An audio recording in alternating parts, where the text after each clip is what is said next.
यवतमाळ नगरपालिकेच्या निवडणुकीत भाजपने मोठा विजय मिळवत सत्ता मिळवली असून राज्याचे आदिवासी विकास मंत्री अशोक उईके यांच्या कन्या आणि भाजपच्या उमेदवार ॲडव्होकेट प्रियदर्शनी उईके या नगराध्यक्षपदी विजयी झाल्या आहेत। त्यांनी काँग्रेसच्या उमेदवार प्रियंका मोघे यांचा मोठ्या मताधिक्याने पराभव केला आहे।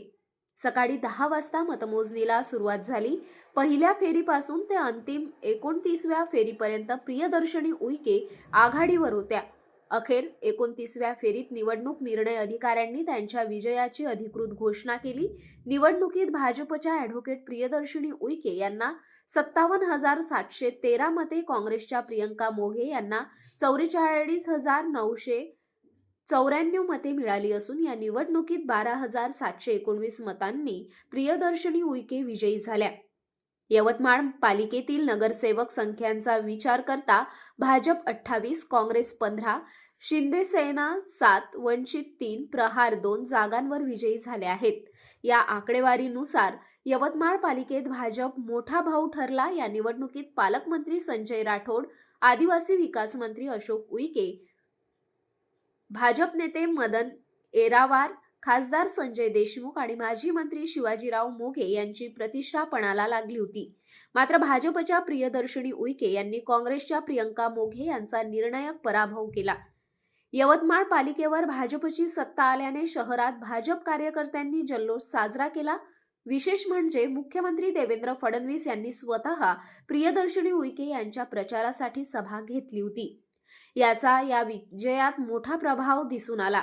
यवतमाळ नगरपालिका ही राज्यातील सर्वात मोठ्या नगरपालिकांपैकी एक म्हणून ओळखली जाते। त्यामुळे या विजयाला राजकीय दृष्ट्या विशेष महत्त्व प्राप्त झाले आहे। 21 डिसेंबरच्या रात्री 8 वाजता अंतिम निकाल जाहीर करण्यात आला। प्रथम यवतमाळच्या नागरिकांना मी आभार व्यक्त करते। तसेच नगरसेवक पदाचे सर्व उमेदवार जे आज निवडून आले नगरसेवक झाले त्यांना मी हार्दिक अभिनंदन करते। आणि आता येणाऱ्या काळात सबका विकास सबका साथ या धोरणावर आम्ही चालणार आहोत।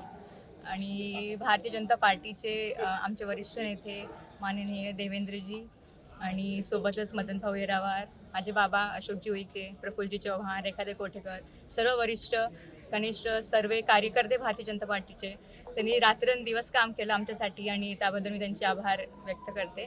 आणि हा विजय माझा नाही तर पूर्ण यवतमाळकरांचा आहे आणि सगळ्या भारतीय जनता पार्टीचा आहे, यवतमाळच्या नागरिकांचा आहे असं सांगते। आणि मी खूप आनंदी आहे आणि हा आनंद आमच्या सर्वांसाठी आहे असं मी व्यक्त करते। त्याबद्दल आम्ही विचार करू नक्कीच। असं व्यक्त करते की त्यांनी विकासाला साथ दिली आहे आणि नक्कीच विकास होणार आहे, म्हणून त्याबद्दल त्यांचे आभार व्यक्त करते।